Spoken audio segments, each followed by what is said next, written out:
नमस्ते एवरीवन, आप सबका स्वागत है नेक्स्ट जेएस की प्लेलिस्ट में। आज हम बात करने वाले हैं सीएसएस की एक फ्रेमवर्क बूटस्ट्रैप के बारे में, कैसे हम उसको नेक्स्ट जेएस के अंदर यूज कर सकते हैं। आप सबको पता ही होगा कि बूटस्ट्रैप की हेल्प से हम रिस्पॉन्सिव वेबसाइट बना सकते हैं। अब रिस्पॉन्सिव डिजाइन का मतलब ये होता है, रियल टाइम एग्जांपल से समझाती हूँ, कि ऐसा पर्सन जो हर एक एज ग्रुप के साथ सेट हो जाता है, उसको हम क्या बोलेंगे? Responsive person. सेम ऐसे ही हम अगर वेबसाइट की बात करें तो वेबसाइट रिस्पॉन्सिव हम इसको बोलेंगे जो हर एक डिवाइस के ऊपर इजीली वर्क भी करेगी एंड डिस्प्ले भी करेगी प्रॉपर वे से, तो उसको आप बोलेंगे रिस्पॉन्सिव डिजाइन।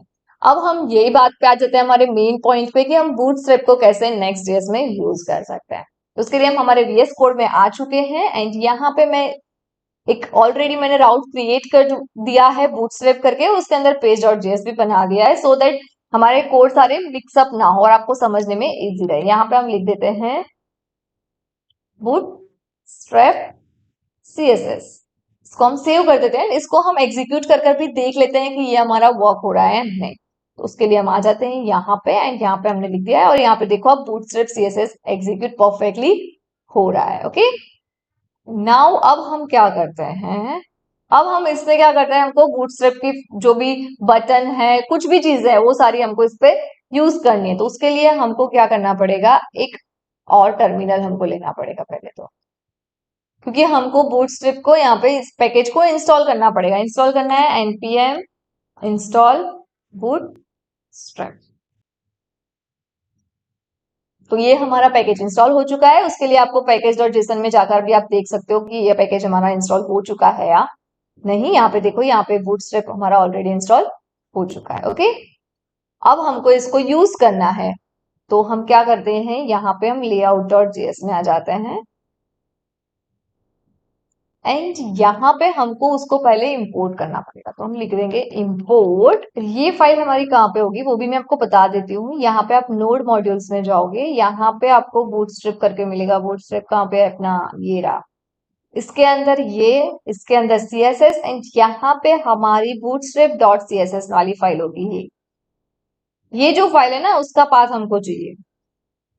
तो कॉपी पाथ कर लेते हैं, यहाँ पे layout.js में इसको हम पेस्ट कर लेते हैं। इतनी ज्यादा चीजें लिखने की जरूरत नहीं है, इसको हम रिमूव कर देंगे एंड यहाँ पे इस तरह से हम इसको ऐड कर देंगे। सेव कर लिया हमने इसको एंड अब हम यहाँ पे सपोज यूज करते हैं, यहाँ पे आपको बूटस्ट्रैप के बारे में बहुत ज्यादा पता ना हो तो यहाँ पे आप सर्च मार लो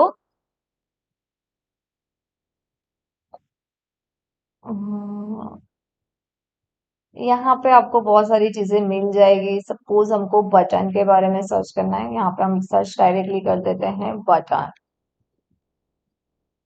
तो ये है हमारा एक बटन क्रिएट किया हुआ। तो इसमें बहुत सारे वेरिएंट भी होंगे, हमको एक ही लेना है। सपोज ये वार्निंग वाला लिख देते हैं। तो ये बटन का कोड को हमने कॉपी कर लिया है, हमारे यहाँ पे इसको पेस्ट कर लिया, इसको हमने सेव कर दिया। अब हम इसको एग्जीक्यूट करते हैं, यहाँ पे आ जाते हैं एंड यहाँ पे तो देखो ये हमारा बटन है, उसपे CSS ऑलरेडी अप्लाई हो चुके हैं। आप कोई भी जगह पे कर सकते हो, राइट? ऐसा जरूरी नहीं है कि layout.js में ये लाइन लिखनी है। सपोज मैं इसको यहाँ से कॉपी करके यहाँ पे लिख देती हूँ, इसको कमेंट नहीं करते, रहने दो। इसको सिंपली हम ऐसे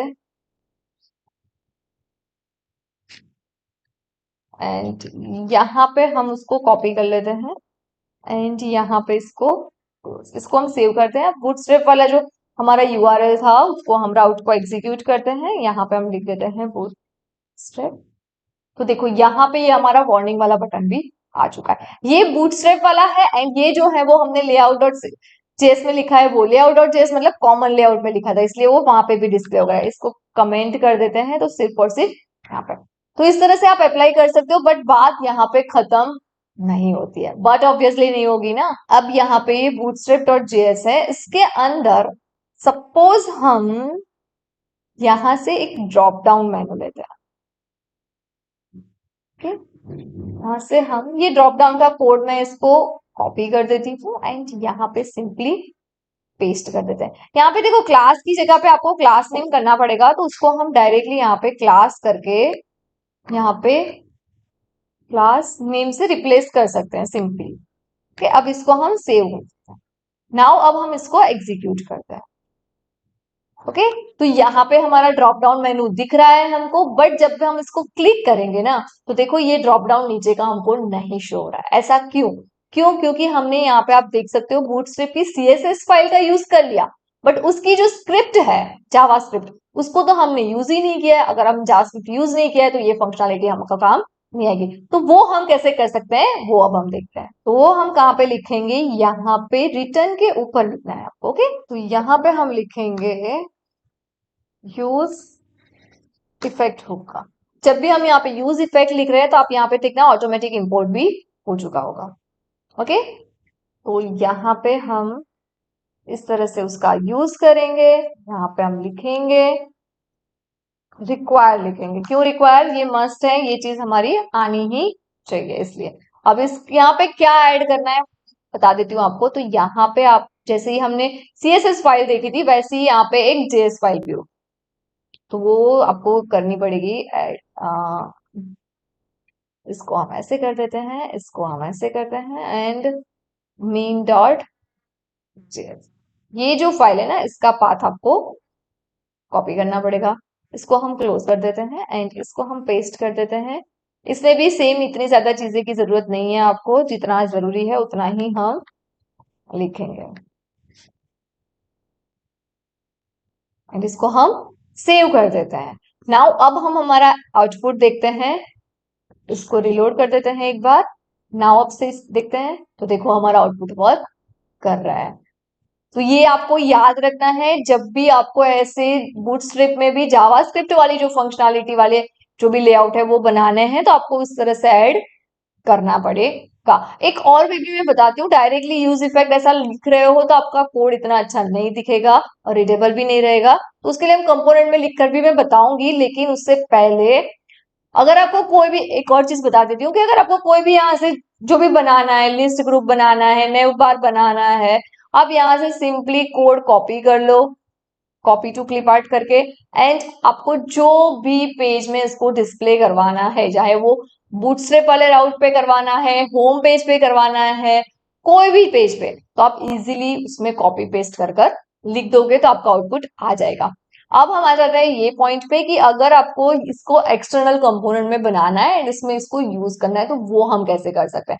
ऑलरेडी हम प्रीवियस वीडियो में देख चुके हैं कि एक्सटर्नल कंपोनेंट हम कैसे क्रिएट करते हैं। यहाँ पे हमने ऑलरेडी फर्स्ट क्रिएट करा हुआ था, तो उसके अंदर हम यहाँ पे एक और कंपोनेंट क्रिएट कर देते हैं जिसका नाम हम देते हैं बूटस्ट्रैप js.js। ओके, यहाँ पे हम हमारा कंपोनेंट क्रिएट हो चुका है एंड यहाँ पे रिटर्न में हम इसको रिमूव करके, रिटर्न में हम क्या कर देंगे, ये जो चीज हमने लिखी है ना यूज इफेक्ट, उसको हम यूज करेंगे। इसको मैं कॉपी कर लेती हूँ, यहाँ से कमेंट कर देते हैं एंड यहाँ पे उसको पेस्ट कर देते हैं यहाँ पे। और यहाँ पे हम लिख देंगे रिटर्न में नल। ओके, यहाँ पे ये रिटर्न के बाहर ही आता है, आपको याद होना चाहिए, मेरी मिस्टेक हुई। एंड यहाँ पे हम रिटर्न क्या कर देते हैं, नल।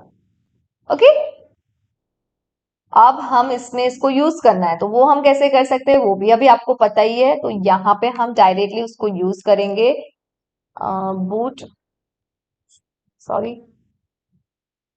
Bootstrap JS.